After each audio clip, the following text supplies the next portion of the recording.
Η επιλογή του σωστού κραγιόν μπορεί να είναι μια δύσκολη δουλειά.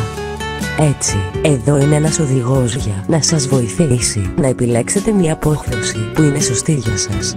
Επιλέγοντας ένα καθημερινό χρώμα. Βρείτε ένα χρώμα που είναι ένα με δύο αποχρώσεις πιο βαθύ από το φυσικό των χειλιών σας. Πειραματιστείτε με αποχρώσεις του ροζ και του κόκκινου. Το ροζ και το κόκκινο δείχνουν ωραία σε όλους τους τόνους του δέρματος και ταιριάζει με τα περισσότερα ρούχα και χτενίσματα. Φροντίστε να είναι λεπτό. Κατά τη διάρκεια της ημέρας, η ιδέα είναι να δείχνετε σαν να μην φοράτε πάρα πολύ μακιγιάζ, εκτός αν φυσικά είστε σε ειδική εκδήλωση, όπως ένας γάμος. Η επιλογή των σωστών κόκκινων. Καθορίστε τον τόνο του δέρματος σας. Ανοιχτό, μεσαίο, της ελιάς ή σκούρο. Βρείτε το σωστό χρώμα της απόχρωσης για την επιδερμίδα σας.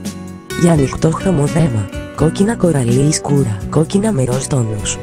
Για μεσαίου μεγέθους ή της ελιάς δέρμα, ρόζα υποχρώσεις και ισραμπέρι και κόκκινα του τούβλου. Για σκούρο δέρμα, κόκκινα με μπορντό ή καφέ αποχρώσεις. Επιλέξτε αληθινό κόκκινο. Δεν μπορείτε να κάνετε λάθος με αυτό το καθολικά κολακευτικό χρώμα για όλους τους τόνους του δέρματος. Συνδυάζοντας ένα χρώμα χειλιών με την υπόλοιπη εμφάνισή σας. Μην συνδυάσετε ένα χρώμα χειλιών πολύ με τα ρούχα σας. Για παράδειγμα, αν φοράτε ένα φλογερό κόκκινο φόρεμα, φορώντας το ίδιο ακριβώς χρώμα στα χείλη σας θα φαίνεται υπερβολικό. Διαλέξτε είτε δραματικά χείλη ή μάτια, όχι και τα δύο. Τα δραματικά μάτια και τα δραματικά χείλη μπορούν να φαίνονται υπερβολικά.